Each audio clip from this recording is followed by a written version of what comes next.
ሰላም እንዴት ናችሁ? ውድ የካሁ አካዳሚ ቻናል ቤተሰቦች፣ ይህ የካሁ አካዳሚ ቻናል የኦንላይን ትምህርት በመሆን እያገለገለ ይገኛል። በኦንላይን የምናስተምራቸው ትምህርቶች አማርኛ፣ እንግሊዘኛ፣ ሂሳብ እንዲሁም ሌሎችን ትምህርቶች እያስተማርን እንገኛለን። በኦንላይን መማር ለምትፈልጉ ከዚህ ባስቀመጥኩላችሁ ስልክ በኢሞ፣ በቴሌግራም እንዲሁም በዋትስአፕ መደወል ትችላላችሁ ማለት ነው። ቀጥታ ወደ ዛሬ ቪዲዮአችን እንሄዳለን። ተከታተሉን። ቪዲዮ ማየት ስትጀምሩ ላይክ አድርጋችሁ ጀምሩ። እንዲሁም ለቻናሉ አዲስ ከሆናችሁ ሳብስክራይብ አድርጉ። ቀጥታ ወደ ቪዲዮአችን። እሺ የቪዲዮአችን ርዕስ የሚሆነው በ30 ቀን ውስጥ እንግሊዘኛ መናገር መቻል ነው። በ30 ቀን ውስጥ ወይም በአንድ ወር ውስጥ እንግሊዘኛ ማውራት መቻል ወይም መናገር መቻል ነው። በይበልጥ ሰዎች የሚጠቀሟቸውን የእንግሊዘኛ ወርዶች አንድ ባንድ እናያለን ማለት ነው። እሺ እንጀምር እስኪ። ለምሳሌ በዚህ የእንግሊዘኛ ወርዶች ነው ያሉ። በዚህና እነኚህ የእንግሊዘኛ ወርዶች ናቸው። እሺ ይሄ ደግሞ እንዴት፣ ይሄ የእንግሊዘኛ ወርዱ ሲሆን ይሄ ደግሞ እንዴት እንደምናነብ ነው። እንግሊዘኛውን እንዴት እንደሚነበብ ነው በአማርኛ ማለት ነው። እሺ ይሄ ደግሞ ትርጉሙ ነው። ትርጉሙ። እሺ ይሄም እንዲሁ የእንግሊዘኛ ወርድ ሲሆን ይሄ ደግሞ እንዴት እንደምናነበው ነው። ከዛ በመቀጠል ይሄ ደግሞ የእንግሊዘኛ የወርዱ ትርጉም ማለት ነው። እሺ አንድ ባንድ ነው። ለምሳሌ ይሄን ቢግ ብለን እናነባለን። ቢግ፣ ይሄን ቢግ ብለን እናነባለን።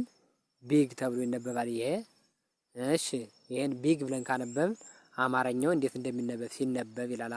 ይሄ ቢግ፣ ይሄም ቢግ ብለን እናነባለን። ቢግ።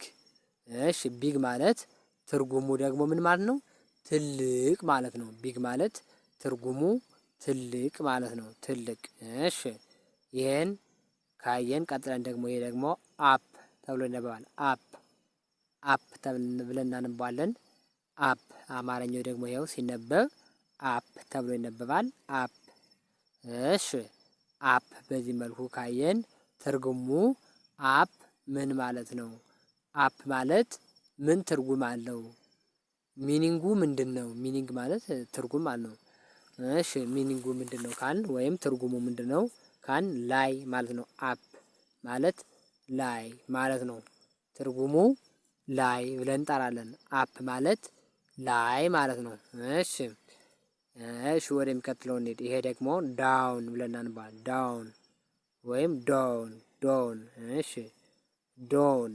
እሺ ዶውን። እሺ እንግሊዘኛው ዶውን ይላል። ያው አማርኛውም እንዴት እንደሚነበብ ነው። እዚህ ጋር ዳውን ብለን እናነባለን። ዳውን ማለት ትርጉሙ ታች ማለት ነው። ታች። ትርጉሙ ታች ብለን የሚል ትርጉም ይሰጠናል። ዳውን ማለት ታች የሚል ትርጉም ይሰጠናል ማለት ነው። ታች የሚል ትርጉም ይሰጠናል።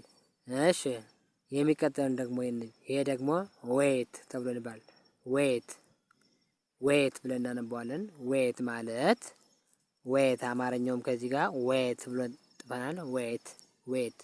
ዌት ማለት ትርጉሙ ምንድነው ስንል መጠበቅ የሚል ትርጉም ይሰጠናል። ዌት ማለት መጠበቅ የሚል ትርጉም አለው ማለት ነው። ዌት ማለት መጠበቅ የሚል ትርጉም ይሰጠናል። እሺ ይሄን ደግሞ የሚቀጥል ነው። ይሄ ደግሞ ሾው ብለን እናነባለን። እሺ ሾው ማለት እዚህ ጋር ሲነበብ በአማርኛው ሾው ብለን እናነባለን። እሺ ሾው ማለት ትርጉሙ የአማርኛ ትርጉም ማሳየት ነው። ሾው ማለት ማሳየት የሚል ትርጉም አለው።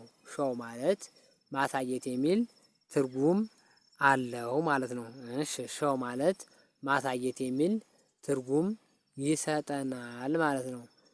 እሺ የሚቀጥለው እንዲህ። እሺ ይሄ ደግሞ ሂድ ብለን እናነባለን። እሺ ሂድ ብለን እናነባለን። ሂድ ማለት አማርኛው ከዚህ ጋር ሲነበብ ሂድ ብለን እናነባለን። እሺ ሂድ ብለን እናነባዋለን። ሂድ ማለት ደግሞ መደበቅ ነው። ሂድ ማለት መደበቅ ነው።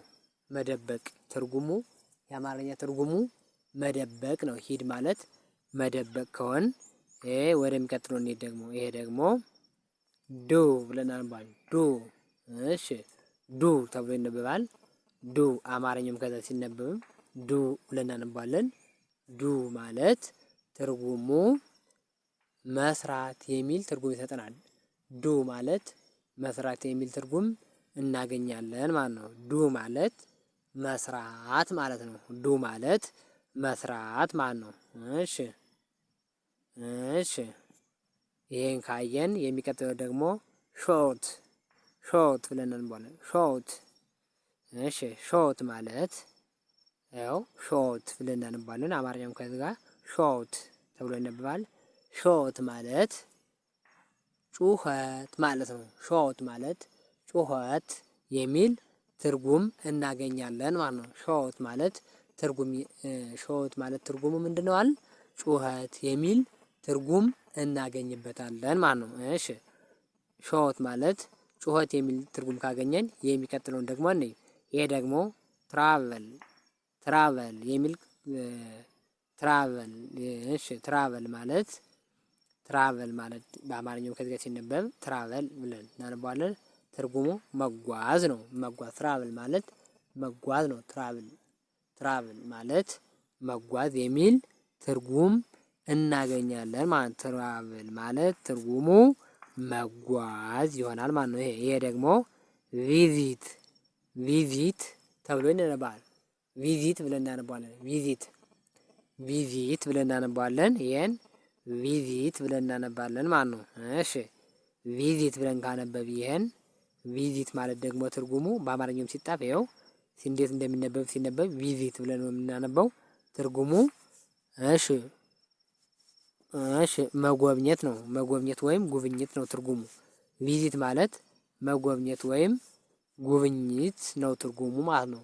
እሺ፣ ቪዚትን በዚህ ካየን ይሄ ደግሞ ፎርጌት ብለን እናነባዋለን። ፎርጌት እሺ፣ ፎርጌት ይሄ ፎርጌት ተብሎ ይነበባል። ፎርጌት እሺ፣ ፎርጌት ተብሎ ይነበባል። አማርኛውም ሲነበብ ከዚህ ጋር ፎርጌት ብለን እናነባለን። ፎርጌት ማለት እሺ፣ ይሄ ፎርጌት ተብሎ ይነበባል። ይሄ ደግሞ ፎርጌት ብለን እናነባለን። ፎርጌት ብለን እናነባለን። ፎርጌት አማርኛውም ከዚህ ጋር ሲነበብ ፎርጌት ተብሎ ይነበባል። ፎርጌት እሺ፣ ፎርጌት ማለት ትርጉሙ ምን ነው ካል መርሳት ነው። ፎርጌት ማለት መርሳት ነው። እሺ፣ ፎርጌት ማለት መርሳት ነው። እሺ፣ ይሄ ደግሞ ሪሜምበር ተብሎ ይነበባል። እሺ፣ ሪሜምበር ማለት ሪሜምበር እሺ፣ ሪሜምበር ማለት ትርጉሙ ምንድነው ካል እሺ፣ ሪሜምበር ሲነበብ ይኸው ከዚህ ጋር አማርኛው ሪሜምበር ነው። ሪሜምበር ማለት ማስታወስ ማለት ነው። ማስታወስ ሪሜምበር ማለት ማስታወስ ነው። እሺ፣ ይሄ ሲነበብ ሪሜምበር ነው አለን። ሪሜምበር ብለን እናንባዋለን። ሪሜምበር አማርኛውም ከዚህ ጋር ሲነበብ ሪሜምበር ተብሎ ይነበባል። ሪሜምበር ማለት ደግሞ ትርጉሙ ማስታወስ ማለት ነው። ማስታወስ ማለት ነው። እሺ፣ ማስታወስ ነው። ሪሜምበር ማለት ማስታወስ ነው። እሺ፣ የዛሬ ቪዲዮአችን በዚህ ቃል መሰል።